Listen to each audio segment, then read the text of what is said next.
A paz do Senhor Jesus Cristo. Agora você vai assistir a série, uma série onde você vai ter conhecimento da Bíblia Sagrada, dos autores da Bíblia Sagrada, e também você vai ter conhecimento dos mártires. Quem são os mártires? São aqueles que morreram por causa do Evangelho, morreram por causa da pregação, morreram pregando o Evangelho de Jesus Cristo. Você vai saber como eles morreram, a respeito de Paulo, a respeito de João, a respeito dos discípulos. Eu quero que você acompanhe agora essa matéria que eu vou soltar, essa série que eu vou soltar, e eu tenho certeza que vai edificar poderosamente a sua vida, amém? Que Deus abençoe cada um de vocês. Eu vou fazer uma oração para preparar vocês, porque vai ser muito linda. Vocês que vão acompanhar, dia após dia, vocês vão ter conhecimento da Bíblia Sagrada, vocês vão entender mais a Bíblia. A Bíblia vai saltar aos seus olhos de uma forma muito clara. Você vai ver que o Evangelho é simples, porém poderoso para todos aqueles que aceitarem Jesus como o único e suficiente Salvador de suas vidas, tá bom? Que Deus abençoe a vida de cada um. Deixa eu orar pela sua vida. Meu Deus, prepara eles para receber, meu Deus, essa mensagem, meu Pai, mensagem do Evangelho, a mensagem de salvação que vai entrar nos seus lares. Essa pessoa vai assistir, vai entender, meu Pai, a respeito da Tua Palavra, vai compreender, meu Pai, a respeito das Escrituras. Meu Pai, que o Senhor venha falar com cada um deles, meu Pai, com cada um que vai assistir e compartilhar essa matéria, em nome de Jesus, amém? Uma boa série em nome de Jesus. Agora são quase 10 horas da noite. Eu acho que eu soltei no horário prometido. Que Deus abençoe. Hoje você vai aprender a história do cristianismo, de uma forma que talvez você nunca viu. Você vai aprender como começou o cristianismo, a morte dos cristãos primitivos e a era moderna da igreja, incluindo o surgimento do catolicismo romano e a reforma protestante pelos reformadores, chegando até a era atual. Tenho certeza que até o final desse vídeo você será iluminado com as Escrituras e com a história da igreja. Tudo que será ensinado aqui está contido no livro Panorama da História Cristã, escrito pelo pastor Hernandes Dias Lopes. Jesus, na plenitude dos tempos, cumprindo as profecias bíblicas, nasceu em Belém da Judéia. O Verbo eterno se fez carne e tabernaculou entre os homens. Ele habitou entre nós, cheio de graça e de verdade.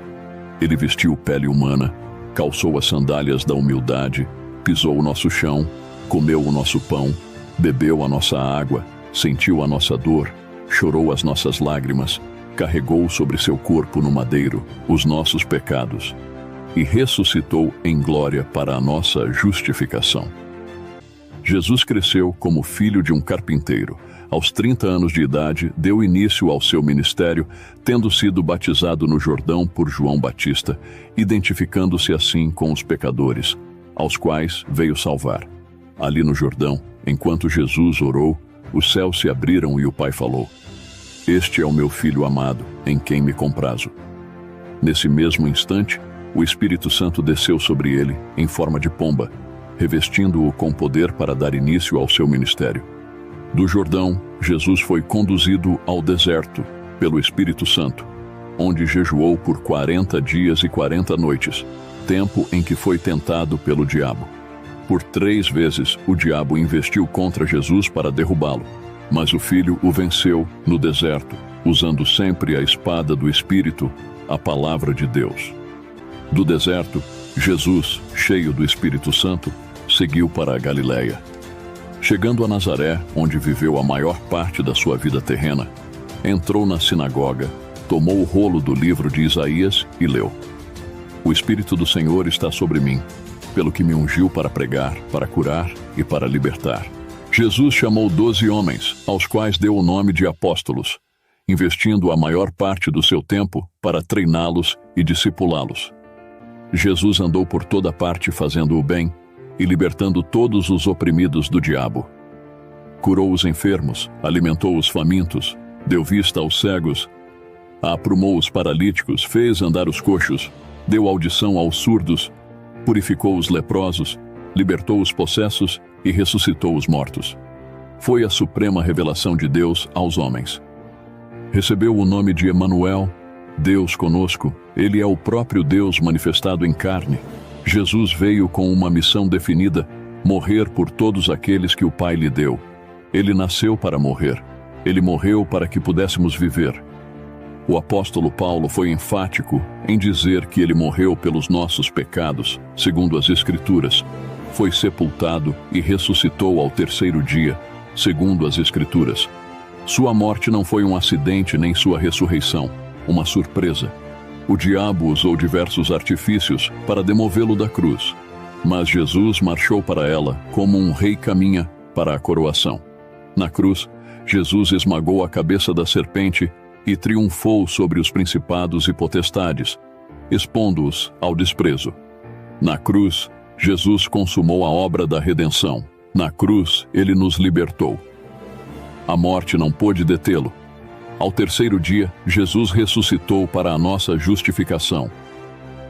Antes de subir aos céus, porém, instruiu os discípulos a permanecerem em Jerusalém, aguardando a promessa do Pai, até que fossem revestidos de poder. Em Atos, capítulo 1, versículo 8, Jesus fala sobre a capacitação de poder dada pelo Espírito Santo e dá também a estratégia de ação a ser seguida. Ser testemunha tanto em Jerusalém como em toda a Judéia, Samaria e até os confins da terra. Depois do Pentecostes, a igreja explodiu em Jerusalém num crescimento espantoso. Multidões eram convertidas e agregadas a ela.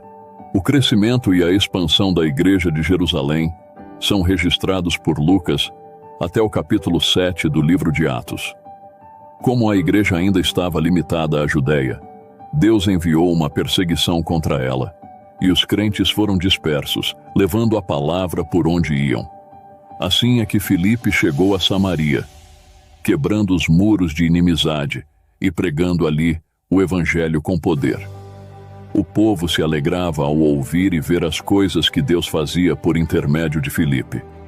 O diácono pregador falava e fazia, pregando aos ouvidos e aos olhos.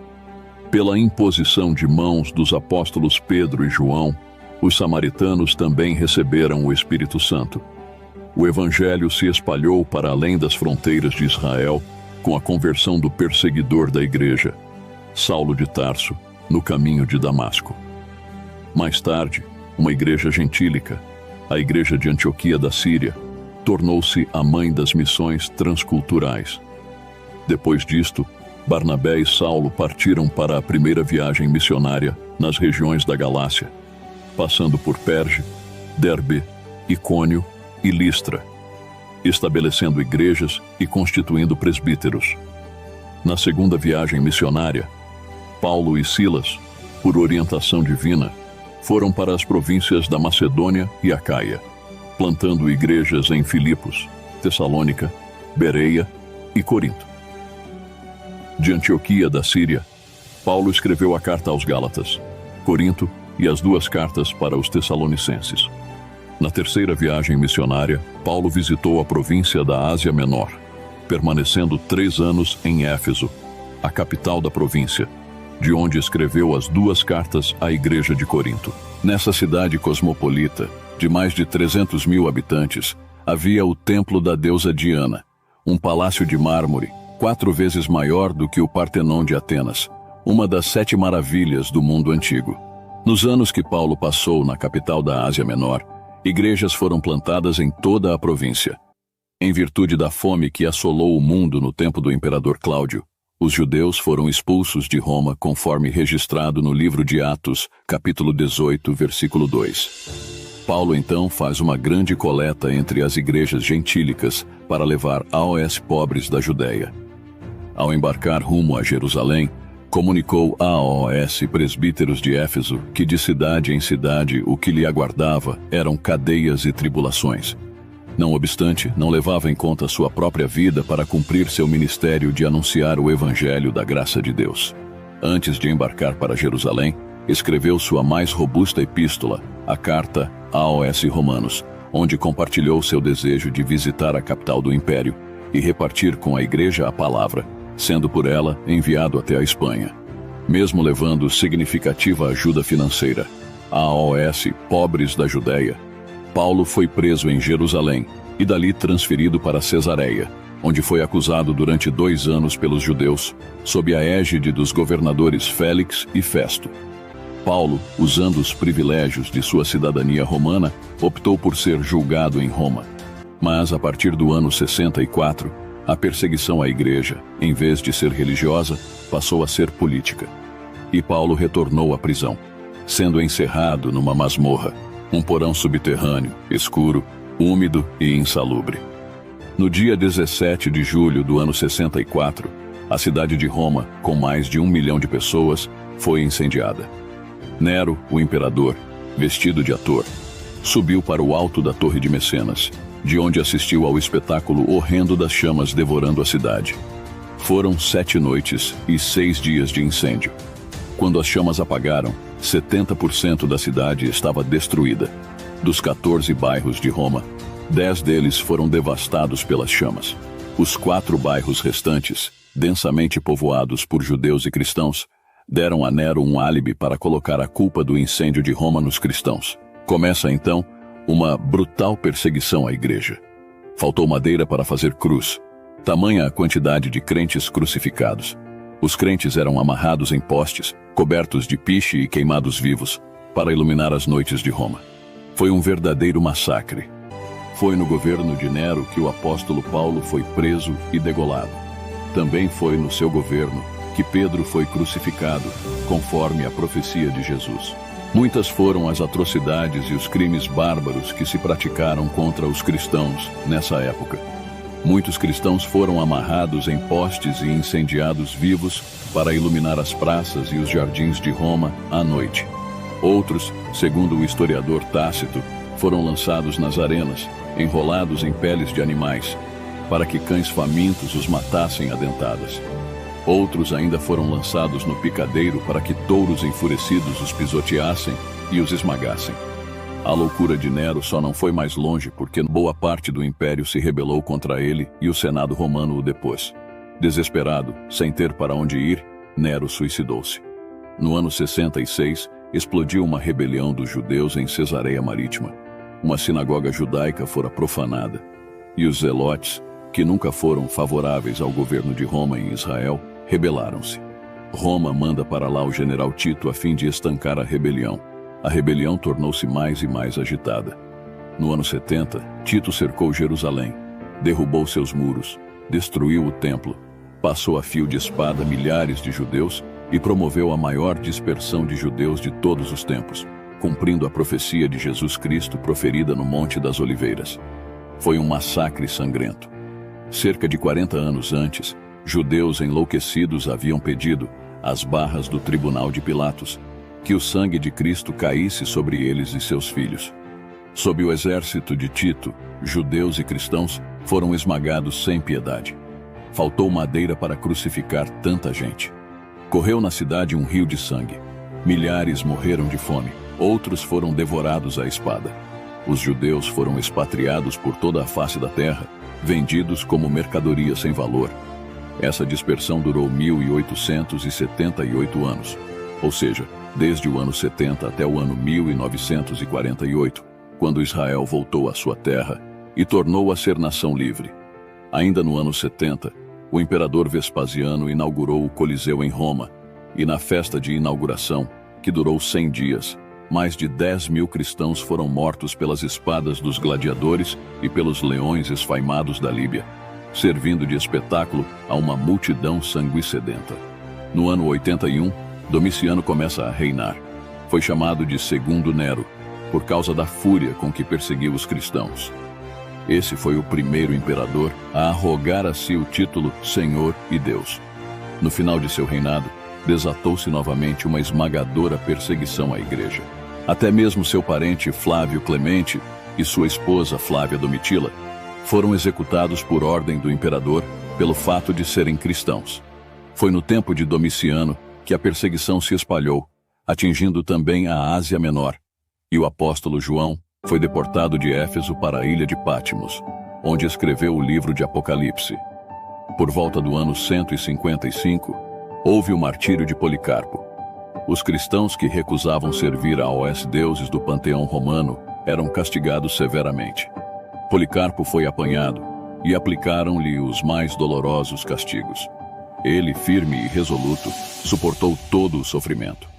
O juiz instou com ele para que jurasse pelo imperador e maldissesse a Cristo para ficar livre. Mas Policarpo, com bravura, respondeu: Vivi 86 anos servindo a Cristo e nenhum mal ele me fez. Como poderia eu maldizer ao meu rei que me salvou? Quando finalmente o juiz o ameaçou, primeiro com feras e depois a ser queimado vivo, Policarpo respondeu que o fogo que o juiz podia acender duraria somente um momento, mas o fogo do castigo eterno jamais se apagaria. Atado já em meio à fogueira, antes que as chamas o devorassem, ergueu placidamente os olhos aos céus e agradeceu o privilégio de morrer como mártir. No ano 161, Marco Aurélio assumiu o trono, governando até o ano 180. No seu reinado, houve dura perseguição aos cristãos, por causa da tenacidade com que recusaram dobrar-se aos deuses pagãos. Um dos martírios que mais causou impacto em Roma foi o da viúva Felicidade e seus 7 filhos. Ela e sua família foram denunciadas a público para o prefeito da cidade, que com ameaças procurou induzi-la a renegar Cristo. Ela corajosamente declarou que o prefeito estava perdendo seu tempo. Mesmo sob assombrosas ameaças, ela lhe disse: Viva, eu te vencerei. Se me matares em minha própria morte, vencer-te-ei ainda mais. O prefeito passou a intimidar seus filhos, mas ela os exortou a enfrentar com coragem a própria morte. Permaneceu como heroína ao lado deles e viu como o filho mais velho foi barbaramente espancado até morrer. Os 2 seguintes foram golpeados com clavas até morrerem. O 4º filho foi jogado num grande despenhadeiro. Os outros 3 foram decapitados. Então Felicidade, no meio de seus mortos, glorificou a Deus por ter lhe dado 7 filhos dignos de sofrer por Cristo. Por fim, depois de prolongada e cruel tortura, ela também foi decapitada. Nesse tempo também foi martirizado Justino, um dos maiores pensadores cristãos de todos os tempos. Milhares de cristãos foram presos, asfixiados e assassinados com requintes de crueldade. Um dos exemplos mais dramáticos foi o de Blandina. Essa frágil mulher demonstrou descomunal firmeza ante o suplício. Sua resistência foi um verdadeiro milagre. Os verdugos que a torturavam precisaram revezar-se. As feras recuaram ao olhar para ela. Encerraram-na no cárcere novamente, com o corpo dilacerado. Enfim, levaram-na para ser torturada publicamente de diversas maneiras. Açoitaram-na, fizeram-na ser mordida por feras e, em seguida, obrigaram-na a assentar-se sobre um ferro em brasas. Como ela ainda permanecia firme em sua fé, amarraram-na em uma rede para que um touro enfurecido a chifrasse. De sua boca ainda saíam louvores ao nome de Jesus. Então, as autoridades ordenaram que ela fosse decapitada. Nos albores do 3º século, o imperador Septímio Severo, com o propósito de consolidar o poder de Roma, propôs deter o avanço do judaísmo e do cristianismo. Consequentemente, proibiu, sob pena de morte, qualquer conversão ao judaísmo e ao cristianismo. Todo cristão que se negasse a sacrificar aos deuses sofreria condenação sumária e inapelável. O edito, proclamado no ano 202, marcou o início de um novo fato na história das perseguições. Foi nessa época que Ireneu foi martirizado e milhares de cristãos selaram sua fé com o próprio sangue. Foi também nesse tempo que Perpétua, mulher jovem e de boa posição social, amamentando seu filhinho, sofreu com rara bravura o martírio. Seu pai tentou convencê-la a abandonar a Cristo e poupar sua vida. Ela recusou terminantemente. Quando os carcereiros a viram queixar-se das dores de parto, pois dera à luz na prisão, perguntaram como teria coragem de enfrentar as feras. Ela respondeu: Agora os meus sofrimentos são só meus. Quando tiver de enfrentar as feras, Jesus sofrerá por mim, posto que estarei sofrendo por ele. Após ter a carne rasgada pelos chifres de uma vaca furiosa, disse: Este não é um momento de luto, mas de glória. No ano 249, Décio cingiu-se com a púrpura imperial, disposto a restaurar a velha glória de Roma. A economia do império estava em crise e as tradições em baixa. O povo havia abandonado o culto de seus deuses. O imperador acreditava que, se todos os súditos do império voltassem a adorar os deuses, estes voltariam a favorecer o império. Este foi o cerne da política de Décio. Tudo o que se opunha a esse plano imperial era traição e falta de patriotismo. Ele não queria mártires, queria patriotas subservientes, queria apóstatas. Por mandato imperial, todos tinham de se curvar diante dos deuses de Roma e incensar o imperador como uma divindade. Alguns cristãos fraquejaram diante da pressão. Outros resistiram por algum tempo e depois também sucumbiram. Muitos, porém, suportaram com desassombro torturas cruéis e morreram como mártires. Nesse tempo, a perseguição tornou-se sistemática e universal. A avalanche só não foi mais devastadora porque o governo de Décio durou apenas 3 anos. Entretanto, foi no fim do 3º século que desabou sobre a Igreja a maior e mais perversa perseguição, sob o governo de Diocleciano. Este, no ano 303, lançou um edito ordenando a queima de todos os edifícios e livros cristãos. Os cristãos foram privados de sua dignidade e de seus direitos civis. Ele ainda ordenou que todos os líderes cristãos fossem encarcerados. Presos os líderes, todos os cristãos deveriam, sob pena de morte, sacrificar aos ídolos de Roma. Assim, por causa de sua fé, os cristãos sofreram torturas e suplícios horrendos. Essa brutal e sangrenta perseguição só teve fim com a promulgação por Galério do Edito de Tolerância, no dia 30 de abril do ano 311. Logo foram abertos os cárceres e as pedreiras, e deles brotou uma torrente humana de pessoas aleijadas, arrebentadas e tortas, mas exultantes e com a face brilhando de fulgor pela glória de Deus. Apenas no ano 313, Constantino proclamou o Edito de Milão, fazendo cessar a perseguição aos cristãos e devolvendo-lhes igrejas, cemitérios e outras propriedades que haviam sido confiscadas. Assim terminou o período de tirania e truculência. Contudo, mesmo sob a chibata e a espada, a Igreja cresceu. Como disse Tertuliano, o sangue dos mártires tornou-se a seiva para a sementeira do Evangelho. A perseguição, longe de fazer a Igreja recuar, tornou-a mais ousada. Longe de destruí-la, fez com que se multiplicasse. Mesmo com tanta perseguição, a Igreja nunca parou de crescer. Quanto mais matava cristãos, mais cristãos surgiam. Deus sempre foi proporcionando crescimento para a Igreja. Ocorre que, a partir de Constantino Imperador Romano, o cristianismo deixou de ser uma religião perseguida para ser a religião oficial do Império Romano. Os cristãos, em vez de perseguidos, eram privilegiados. Em vez de expoliados, eram ajudados. Agora, a porta de entrada da Igreja não era mais a conversão, mas a conveniência. Antes, confessar o nome de Cristo era expor a vida ao martírio. Agora, significava projeção e segurança. Antes, ser cristão provocava a fúria dos imperadores romanos. Agora, arrancava seus aplausos. A declaração do cristianismo como religião oficial do Império Romano certamente teve algumas vantagens, tais como o rápido crescimento numérico da Igreja, a isenção de encargos públicos ao clero, a proibição de oferta de sacrifícios pagãos em casas particulares. A Igreja recebeu privilégios de pessoa jurídica, podendo assim receber doações e legados.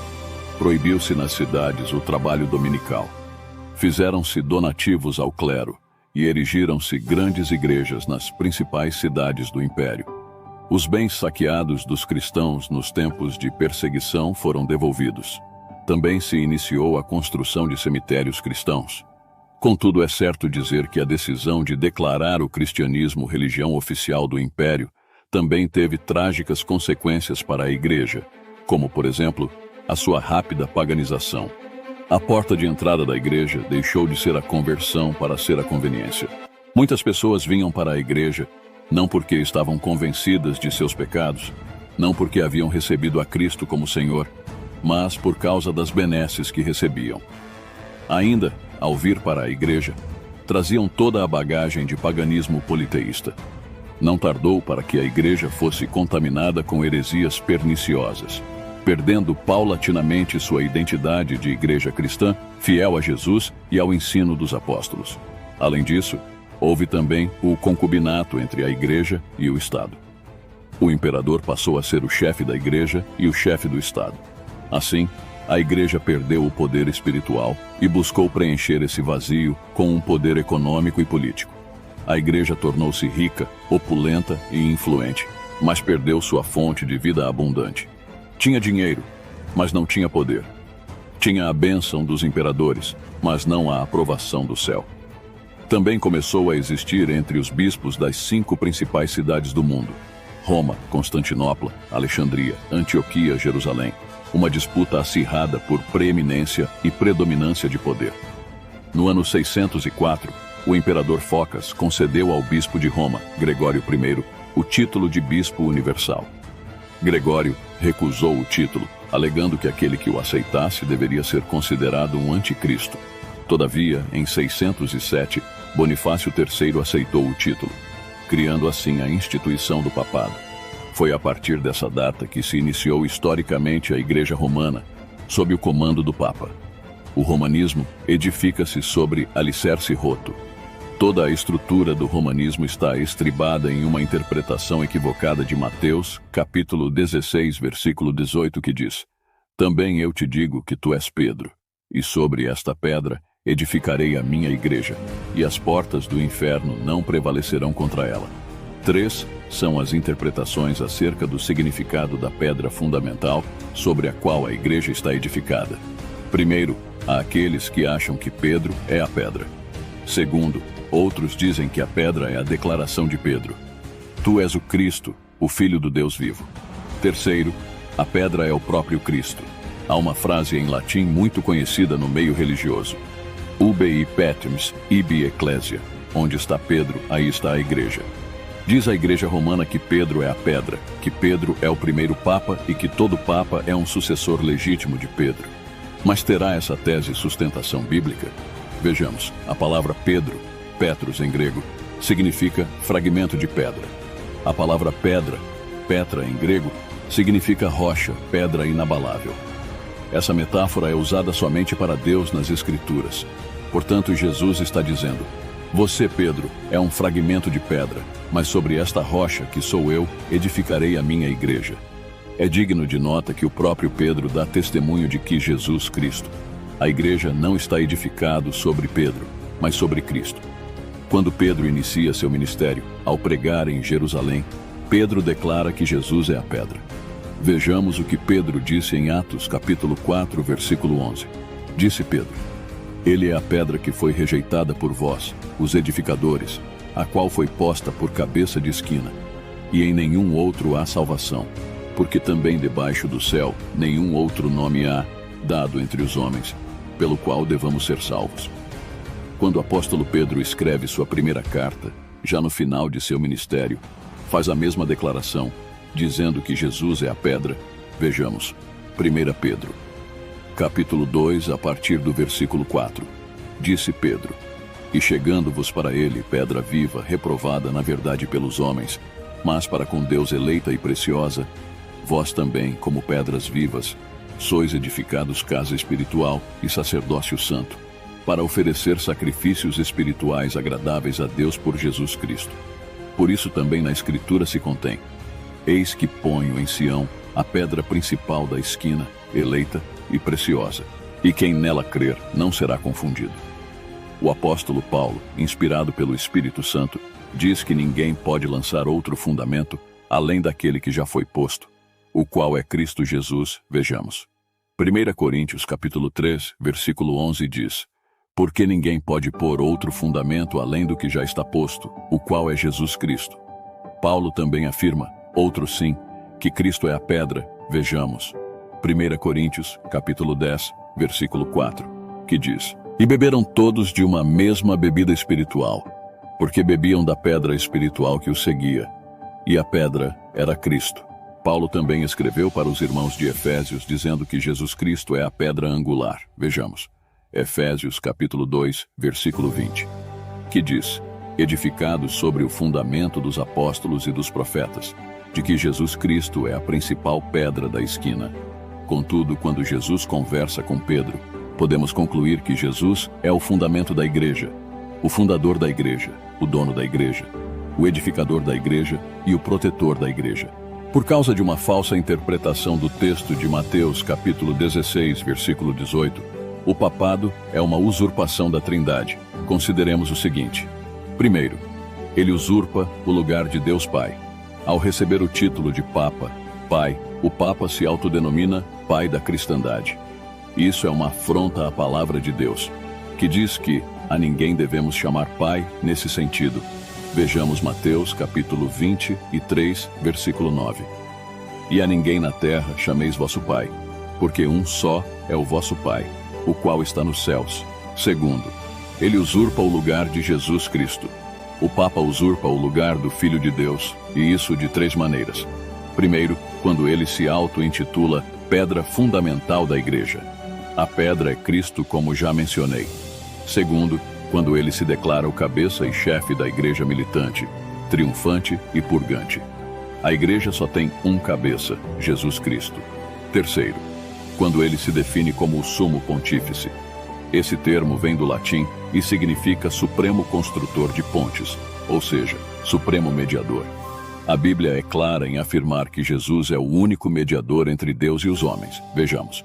Primeira carta a Timóteo, capítulo 2, versículo 5, que diz: porque há um só Deus e um só mediador entre Deus e os homens, Jesus Cristo homem. Jesus também foi enfático ao dizer: eu sou o caminho, e a verdade e a vida. Ninguém vem ao Pai, senão por mim. Terceiro motivo. O Papa usurpa o lugar do Deus Espírito Santo. O Papa usurpa o lugar do Espírito Santo quando se auto-intitula vigário de Cristo na terra. A palavra vigário significa substituto. O substituto de Cristo não é um homem, não é um apóstolo, muito menos o Papa, mas o Espírito Santo. Vejamos. E eu rogarei ao Pai, e ele vos dará outro Consolador, para que fique convosco para sempre. O Espírito de verdade, que o mundo não pode receber, porque não o vê nem o conhece. Mas vós o conheceis, porque habita convosco e estará em vós. Além de uma exegese vulnerável, o romanismo lançou mão de documentos espúrios para consolidar a instituição do papado. O cânon niceno reconhecia a paridade de jurisdição de Alexandria, Antioquia e Roma. Porém, apareceu mais tarde uma tradução latina com o título Roma sempre teve o primado. Nicolau I fortaleceu o papado em 853 anos, com vários documentos falsos e forjados, procurando provar que se tratava de uma instituição que remonta a tempos apostólicos. Incorporados ao direito canônico, esses documentos foram usados por 600 anos como prova máxima da supremacia papal sobre a Igreja e o Estado. Segundo tais documentos espúrios, a Sé Romana é a cabeça, o coração, a mãe e a cúpula de todas as igrejas, e não está sujeita a tribunal algum. O catolicismo foi elevado a uma posição de poder mundial com as doações de terras à Igreja por Carlos Magno no ano de 774. Surgindo assim o Sacro Império Romano sob a autoridade do Papa Rei, que durou 1100 anos. Na hora da morte, Carlos Magno arrependeu-se de doar territórios aos papas. O papado esteve 70 anos em Avignon, na França.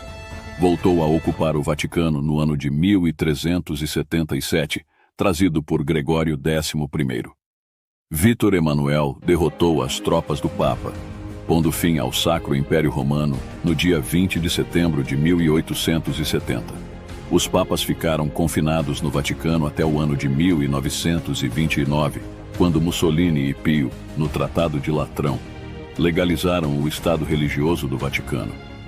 Além de usurpar o lugar da Trindade, os papas, muitas vezes, lutaram com mão de ferro para perseguir aqueles que professavam uma fé genuína nas Escrituras, assim como os fariseus na época de Jesus. No ano 1208, exterminaram os cristãos albigenses na França. Na Espanha, foram mais de 300.000 martirizados e mais de 2 milhões banidos. Carlos I, do ano 1500 a 1550, eliminou, por ordem do Papa, 50.000 cristãos alemães. Por uma questão pedagógica, Podemos dividir a história da Igreja em períodos distintos. O primeiro deles vai do século I ao século V e pode ser classificado como o período da patrística ou dos pais da Igreja. Tivemos nesse período homens piedosos que viveram com poder a vida cristã. Entre eles, citamos Inácio, Policarpo, Justino, Orígenes, Ireneu, Clemente de Alexandria, Tertuliano e Agostinho. Na época dos pais da Igreja, tivemos o importante período dos grandes concílios, basicamente empenhados em grandes batalhas cristológicas. No ano 325, aconteceu o primeiro concílio geral da Igreja, quando Atanásio refutou as ideias heréticas de Ário, reafirmando a doutrina insofismável da divindade de Cristo. No ano 381, no Concílio de Constantinopla, a Igreja reafirmou a doutrina da perfeita humanidade de Cristo. No Concílio de Calcedônia, no ano de 451, a Igreja reafirmou que Jesus Cristo é verdadeiramente Deus e verdadeiramente homem, segundo a divindade, consubstancial com o Pai, segundo a humanidade, consubstanciai a nós. Ali ficava confirmada a doutrina da natureza teantrópica, ou seja, a natureza divino-humana de Jesus Cristo. Foi, porém, no ano 416, no Sínodo de Cartago, que o maior expoente da Igreja nesse período, Agostinho de Hipona, derrubou uma das grandes heresias que graçavam na Igreja, disseminada por Pelágio.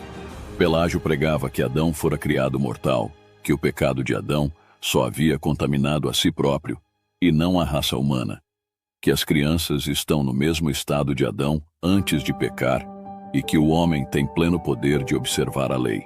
Agostinho, firmado na palavra de Deus, reafirmou a doutrina bíblica da depravação total do homem e de sua absoluta incapacidade em ser salvo sem a operação soberana da graça de Deus.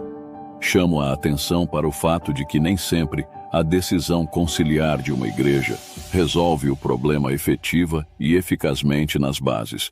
No Concílio de Nicéia, no ano 325, Atanásio triunfou sobre as teses heréticas de Ário, reafirmando que Jesus Cristo é coigual, coeterno e consubstancial com o Pai. Mas o que se vê depois é o ressurgimento e a propagação da heresia ariana no meio da igreja. O próprio imperador Constantino, mais tarde, curva-se aos postulados de Ário. Um segundo período na história da igreja vai do século V ao século XV, também chamado de Idade Média, Escolástica ou Idade das Trevas. Nesse milênio tenebroso, a palavra de Deus permaneceu inacessível ao povo. Foi um tempo de ascensão e fortalecimento do papado. O Papa tornou-se soberano na economia, na política e na religião. A igreja corrompeu-se e apartou-se da simplicidade e pureza do Evangelho. Heresias gritantes foram introduzidas na igreja, tais como a oração pelos mortos, o sinal da cruz, o uso de velas, a veneração dos anjos e santos falecidos, o uso de imagens de escultura como objetos de veneração, a missa como sacrifício incruento de Cristo, a exaltação de Maria como Mãe de Deus, imaculada, intercessora, mediadora, corredentora, Rainha do céu, a extrema unção, o purgatório, a adoração da cruz, de imagens e relíquias, a água benta, a canonização dos santos mortos, o celibato, o rosário, a Inquisição, a venda de indulgências, a transubstanciação, a confissão auricular, a adoração da hóstia, a proibição da Bíblia aos leigos, a proibição do cálice ao povo na comunhão, a doutrina dos 7 sacramentos e muitos outros desvios doutrinários. Esse, sem dúvida, foi um tempo de ignorância espiritual, trevas espessas e declínio vertiginoso, em que a igreja passou a ser guiada por homens ímpios e por teologias forâneas às Escrituras. O estado de decadência e apostasia da igreja exigia uma reforma. Foi o que Deus preparou. Muitas vezes, quando os homens pensam que a igreja está falida, arruinada, reduzida a cinzas, o Senhor olha do céu, sopra sobre ela um alento de vida e coloca seu povo de pé. Ele sempre continua soprando seu espírito no vale de ossos secos, levantando daí um exército. Na verdade, Deus nunca deixa de ter na terra um remanescente fiel, uma lâmpada acesa na história. Há os que nunca se dobraram a Baal, Assim, começamos a ver a preparação de Deus para o maior mover do Espírito no meio da sua igreja depois do Pentecostes, desembocando na Reforma.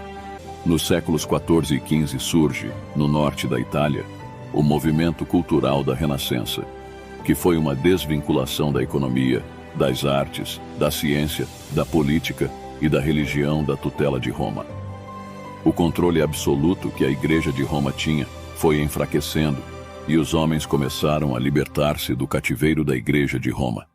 Houve também, fruto da Renascença, uma volta aos clássicos, e assim o povo começou a estudar o Novo Testamento no grego original, verificando quantas distorções haviam sido introduzidas no cristianismo. Fato igualmente importante foi a invenção da imprensa por Johannes Gutenberg, em 1450, possibilitando a impressão de grande número de exemplares da Bíblia e outras obras escritas pelos reformadores. 5. Foram as áreas básicas que a Renascença tocou, abalando assim o domínio absoluto da Igreja e rompendo a sua tutela. Primeiro foi a economia. Até a Renascença, a Igreja Romana mantinha total controle sobre a economia. Sua política econômica incentivava o voto à pobreza, enquanto seus cofres se abarrotavam de dinheiro. Era virtuoso ser pobre. Segundo, foi as artes.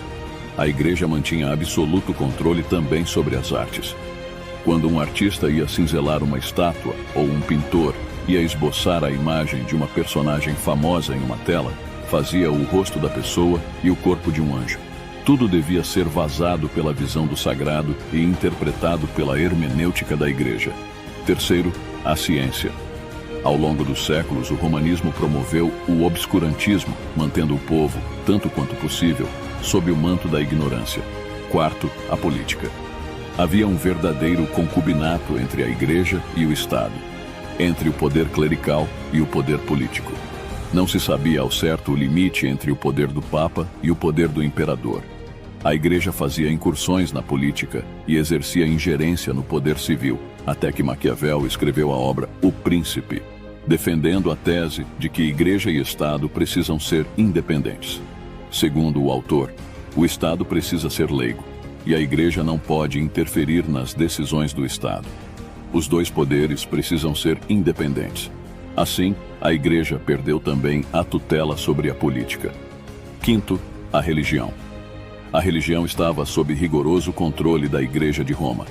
A única versão disponível era a Vulgata, traduzida por Jerônimo em latim. O povo não conhecia latim, e os sacerdotes que conheciam o latim não conheciam a Bíblia. A Bíblia não era lida pelos leigos. Se alguém ousava lê-la, tinha de interpretá-la pela hermenêutica da Igreja. O mais importante não era o texto bíblico, mas as notas de rodapé. Ninguém podia olhar para a Bíblia, senão com os óculos da Igreja. A Igreja Romana tentou encabrestar a palavra de Deus e manietar as consciências. Mas Martinho Lutero, monge agostiniano, certo dia abriu a Bíblia e leu no capítulo 1, versículo 17 de Romanos, que o justo viverá por fé. Esta verdade explodiu em seu peito.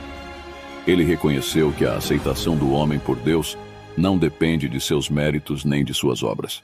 A justificação não se dá mediante as obras da lei, mas pela fé em Cristo Jesus.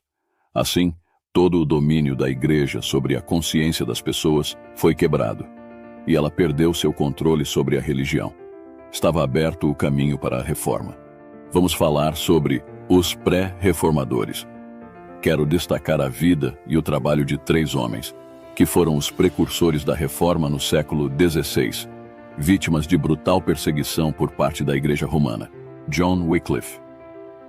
Nascido na Inglaterra no século XIV, filho de camponeses, viveu durante a época do cativeiro da Igreja Católica. Erudito, mestre famoso na Universidade de Oxford, onde estudou e passou a maior parte da sua vida, era um polemista demolidor, escritor fluente, pregador ungido. Foi cognominado de a estrela da alva da Reforma.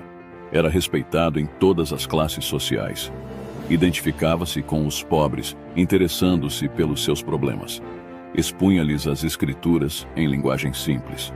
Os fidalgos eram seus amigos, porque ele os ajudava a resistir ao clero.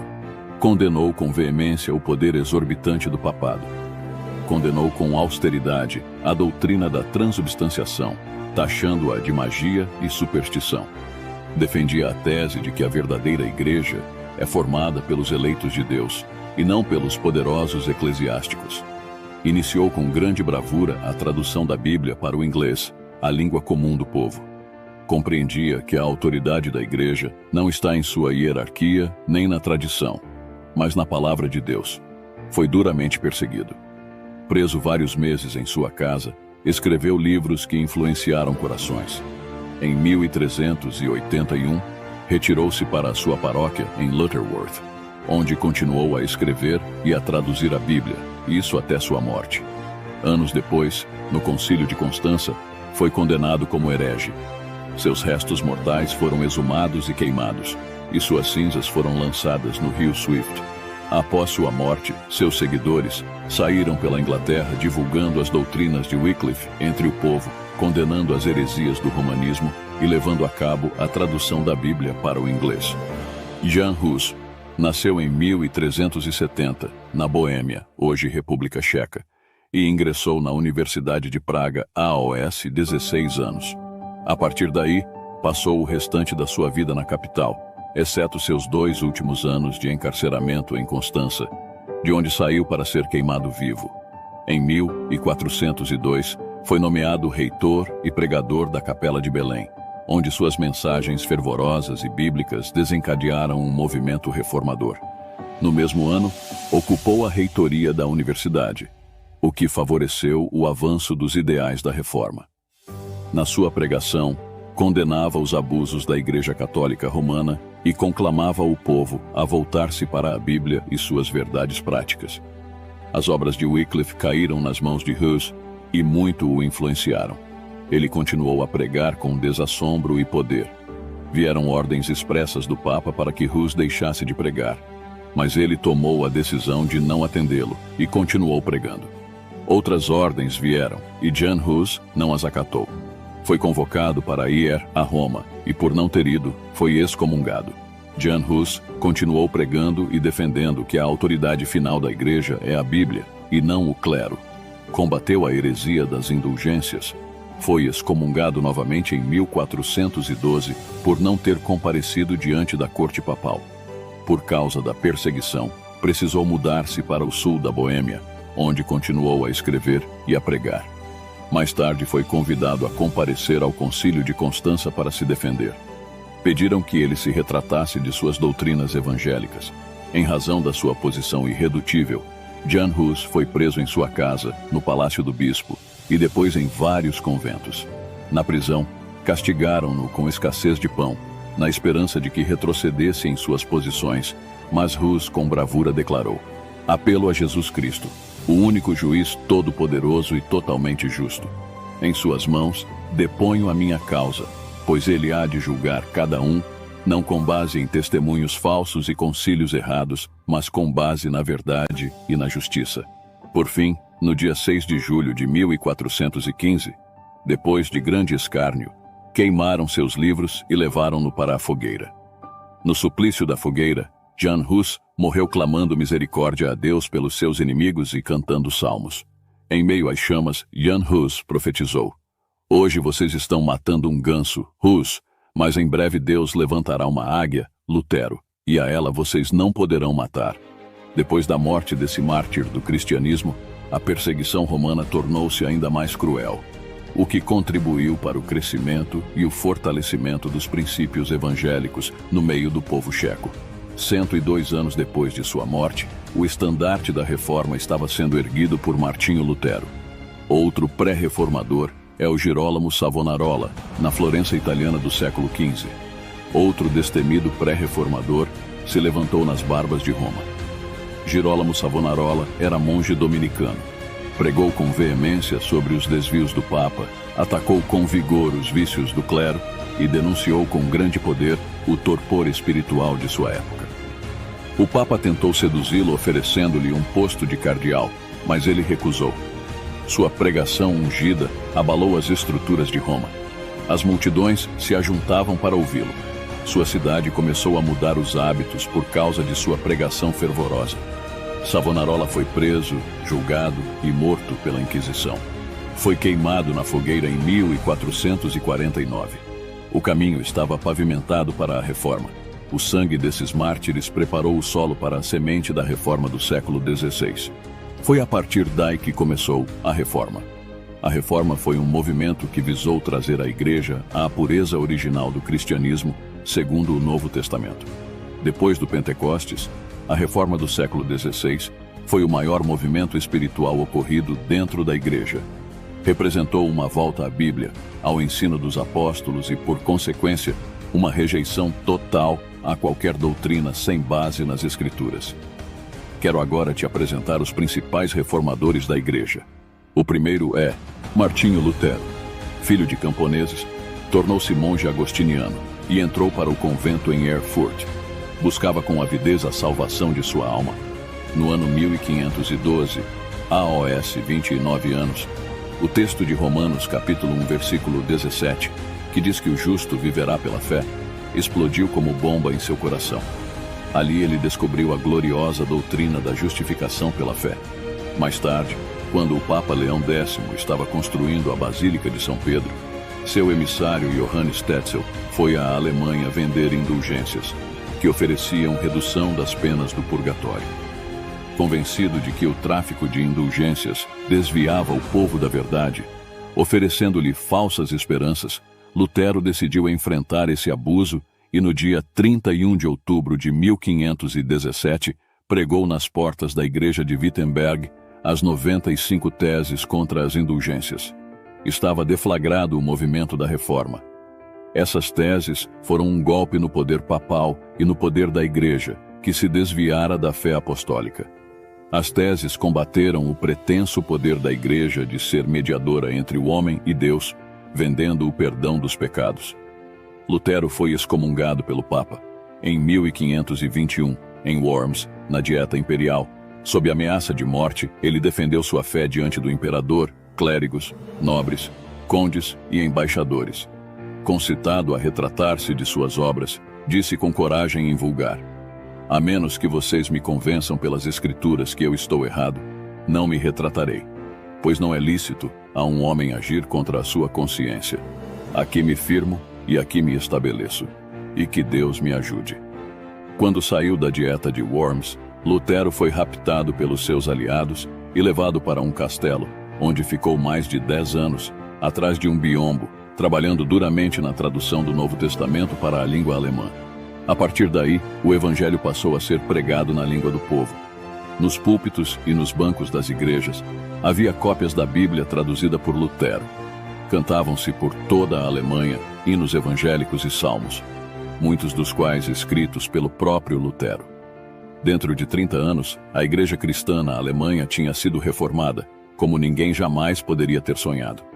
Os abundantes escritos de Lutero tiveram larga aceitação, e assim o movimento se espalhou pela Boêmia, hoje República Checa, Hungria, Polônia, Inglaterra, Escócia, França, Países Baixos, Escandinávia e até mesmo pela Espanha e Itália. Ulrico Zwinglio, reformador suíço, o trabalho de Zwinglio se desenvolveu em Zurique, na Suíça. Suas principais defesas eram o sacerdócio de todos os cristãos, a salvação pela fé em Cristo e não pelas obras exigidas pela Igreja, a autoridade suprema da Bíblia acima da Igreja Papal. Zwinglio também combateu com tenacidade o primado do Papa, a missa e o celibato do clero. João Calvino foi o grande cérebro da Reforma e o sistematizador das doutrinas reformadas. Francês, filho de um rico advogado ligado ao clero, Calvino recebeu formação humanista. Em 1533, declarou-se protestante e teve de fugir de Paris em virtude de inesperada perseguição. Calvino escreveu inúmeras obras, inclusive comentários de quase todos os livros da Bíblia. Aos 26 anos, escreveu a principal obra da Reforma, As Institutas da Religião Cristã, até hoje marco e referencial da teologia reformada em todo o mundo.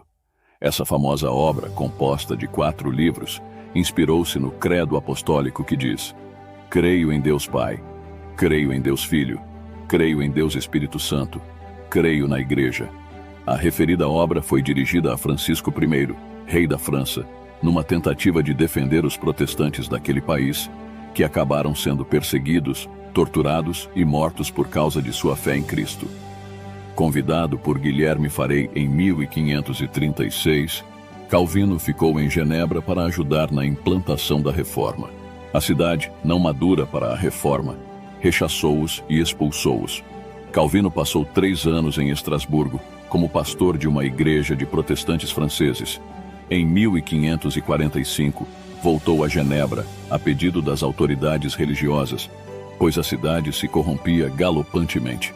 Calvino realizou uma extraordinária obra de pregação, ensino, disciplina e educação do povo, transformando Genebra numa verdadeira maquete do reino de Deus na terra e num grande celeiro de missionários para o mundo, inclusive enviando em 1557, a pedido de Villegagnon, 14 missionários para o Brasil, 5 dos quais foram mortos com requintes de crueldade, tornando-se os primeiros mártires do protestantismo em terras brasileiras. A influência de Calvino como teólogo e pensador extrapolou os horizontes da igreja e tem seus reflexos até hoje na história. Ele influenciou a economia com o seu humanismo social e também a educação ao criar um sistema educacional de primeira ordem. Seus planos resultaram no estabelecimento de um sistema escolar livre e completo, culminado pela academia, instituição de grau universitário, no qual não faltava o curso de teologia. John Knox é chamado de pai do presbiterianismo. Educado na Universidade de Glasgow, implantou a reforma na Escócia, onde foi preso pelo exército francês, trabalhando 19 meses como escravo nas galés militares francesas, até a sua libertação em troca de prisioneiros. Eduardo VI, rei da Inglaterra, ofereceu-lhe o bispado de Rochester, mas ele recusou, preferindo ser um capelão real. Com a ascensão de Maria Tudor, cognominada Maria, a Sanguinária, ao trono inglês, Knox fugiu da Inglaterra, indo pastorear um grupo de exilados em Frankfurt. John Knox também esteve com Calvino, em Genebra. Em 1559, com a morte de Maria Tudor, ele voltou à Escócia e trabalhou arduamente para implantar a reforma no seu país. Em noites de vigília e oração, clamava: ó Deus, dá-me a Escócia para Cristo, senão eu morro. Em 1560, o parlamento escocês, orientado pelo próprio John Knox, começou a obra da reforma, pondo fim ao domínio do Papa sobre a Igreja escocesa, declarando ilegal a missa e revogando todos os decretos contra os hereges. Assim, a partir de 1560, a Igreja escocesa deixou de ser católica e tornou-se presbiteriana. Espero que você tenha aprendido sobre a história do cristianismo. Tentei abordar aqui os principais fatos da história. Deixe seu comentário sobre o que você achou. Deus abençoe sua vida. Se você ainda não aceitou Jesus como seu Salvador, ainda dá tempo, arrependa-se. Ele pode mudar seu futuro, sua história. Ele pode tirar de você toda tristeza, toda solidão e te proporcionar o que você precisa. Entra no teu quarto, fecha a porta e fala com Deus. Ele vai te ouvir. Deus abençoe. Se você gostou do vídeo, não esqueça de curtir e se inscrever no canal.